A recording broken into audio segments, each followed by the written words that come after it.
आज भोपाल में IT hub की लाने की ज़रूरत है। आज भोपाल के अंदर BHEL के एक्सपांशन की ज़रूरत है। किसानों की बात करें, बेरोज़गारों की बात करें और इंडस्ट्रियल डेवलपमेंट की बात करें और 2005 से भोपाल में मास्टर प्लान नहीं आया, इसका दोषी कौन है?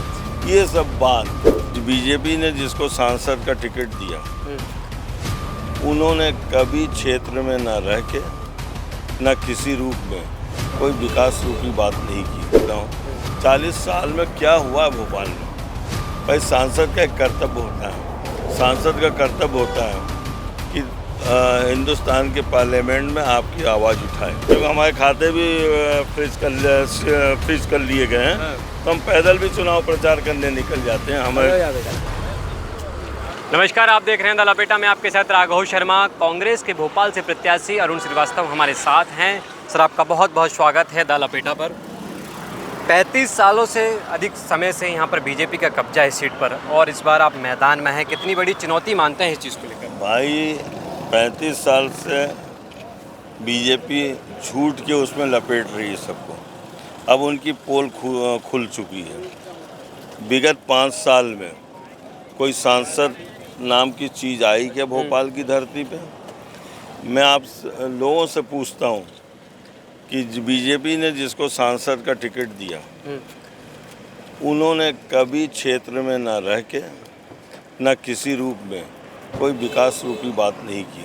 और उसके पहले भी 10 साल 15 साल ले लो। बोल रहे हैं कि 40 साल से कांग्रेस नहीं है, लेकिन मैं 40 साल का रिपोर्ट कार्ड आपको देता हूँ। 40 साल में क्या हुआ भोपाल में? भाई सांसद का एक कर्तव्य होता है, सांसद का कर्तव्य होता है कि हिंदुस्तान के पार्लियामेंट में आपकी आवाज़ उठाए। हिंदुस्तान में पार्लियामेंट में हाई कोर्ट बेंच की बात करें, वहाँ किसानों की बात करें, बेरोज़गारों की बात करें और इंडस्ट्रियल डेवलपमेंट की बात करें और 2005 से भोपाल में मास्टर प्लान नहीं आया, इसका दोषी कौन है? ये सब बात एक ऐसे हिंदुस्तान के फोरम पे उठनी चाहिए जो बात उठे तो यहाँ कार्रवाई हो। आप किन मुद्दों को लेकर जनता के बीच जा रहे हैं? आज ये छाँव में, आज ये आपको धूप लग रही होगी। नहीं धूप, हम तो कार्यकर्ता, हम धूप में ही घूमते रहते हैं, हमें कभी धूप नहीं लगती और हम पैदल ही चलते रहते हैं। क्योंकि हमारे खाते भी फ्रीज कर लिए गए हैं, तो हम पैदल भी चुनाव प्रचार करने निकल जाते हैं। हमारे क्या, ये जनता का चुनाव है। किन मुद्दों को लेकर आप जनता के बीच जा रहे हैं कि इस बार अरुण श्रीवास्तव को इन मुद्दों को लेकर आप जिताइए, आपके मुद्दे पूरे होंगे?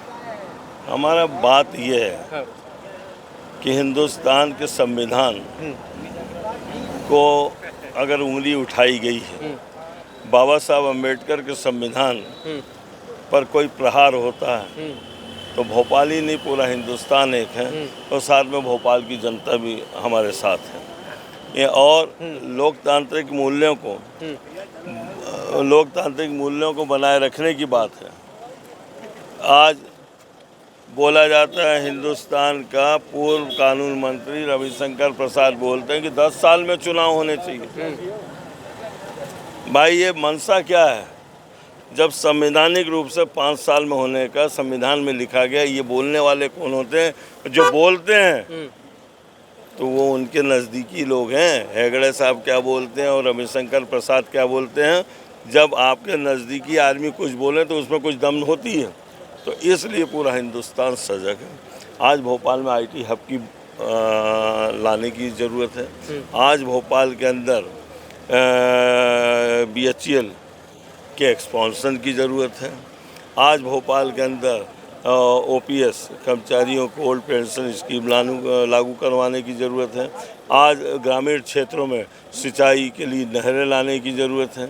आज एग्रो बेस्ड इंडस्ट्रीज ग्रामीण क्षेत्रों में लाने की ज़रूरत है। बैरसिया में रेल लाइन ले जाने की ज़रूरत है। ये सब भोपाल के आगे ज़रूरत है। लास्ट सवाल ये है कि बीजेपी के कई दिग्गज नेता भोपाल आलोक शर्मा के लिए प्रचार कर रहे हैं, आपके बड़े दिग्गज नेता क्यों नहीं आ रहे हैं? हमारे दिग्गज नेता सभी आएंगे। भाई ये कोई बात होती है? कार्यकर्ता जब चुनाव लड़ रहे हैं, कार्यकर्ता लड़ा रहे हैं, उसमें दिग्गज नेता की बात कहाँ से आती है? आज अनिल शास्त्री जी आ रहे हैं भोपाल, हम लेने जा रहे हैं। राजा दिग्विजय सिंह जी 2 बार आ चुके, हम लोगों की बैठक ले चुके हैं। इसके बाद प्रियंका जी भी आ सकती हैं, भाई सब आएंगे। अब एक फेज का चुनाव खत्म होगा 24 को, हमारे सब दिग्गज नेता आ जाएंगे। आप ये मत जानो कि एक दिग्गज नेता नहीं थे, वो हमारे कार्यकर्ता से भी छोटे थे जो चले गए हमारे बीच से। तो आप इशारा समझ सकते हैं, ये हमारे साथ अरुण श्रीवास्तव थे। उन्होंने कहा कि दिग्गज नेता की बात नहीं, चुनाव कार्यकर्ता लड़ता है और उसी के बीच कार्यकर्ता चुनाव लड़ रहा है। संजय के साथ राघव शर्मा की रिपोर्ट है भोपाल से।